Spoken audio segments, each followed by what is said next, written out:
Gabbar Singh re release అనగానే నేనైతే book my show open చేసి ఎప్పుడెప్పుడు టికెట్లు వస్తాయా అని వెయిట్ చేస్తుండే భయ్య. టికెట్లు వస్తాయని చెప్పి వెయిట్ చేసుకుంటా చూస్తే ఒకటేసారి థియేటర్లు అన్ని ఫుల్ అయిపోయినాయి. ఎట్లయినా గబ్బర్ సింగ్ సినిమా చూడాల్సిందే అని చెప్పి నేనైతే అన్న బర్త్డేకి ఎట్లయినా గబ్బర్ సింగ్ సినిమా చూడాల్సిందే, రచ్చ చెయ్యాల్సిందే అని చెప్పి నేనైతే గట్టిగా ఫిక్స్ అయిపోయినా. ఎట్లా అనగానే మావాడైతే ఒక ఫామ్ హౌస్ ని బుక్ చేసిండు. దాంట్లో అయితే ప్రొజెక్టర్ కూడా ఉందంట. ఇక గబ్బర్ సింగ్ సినిమా చూడకుండా మనన్నవర్ ఆపేదని చెప్పి చక్కగా ఫామ్ హౌస్ కి అయితే వెళ్ళిపోయినాం. ఇక ఫామ్ హౌస్ కి పోగానే ఫస్ట్ ప్రొజెక్టర్ ఆన్ చేసి అన్న సినిమా వేసి కెవ్వు కేక అని చెప్పి ఫుల్ ఎంజాయ్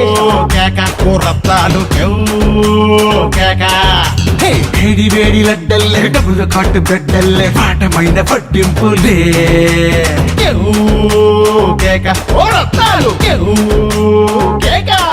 ఇక సినిమా అయిపోగానే కేక్ కట్ చేద్దామని చూస్తే ఫుల్ వర్షం అయితే పడ్డది. ఇక అన్నకంటే ఎక్కువనా అని చెప్పి వర్షంలోనే కేక్ కట్ చేసి ఫుల్ రచ్చ చేస్తాం.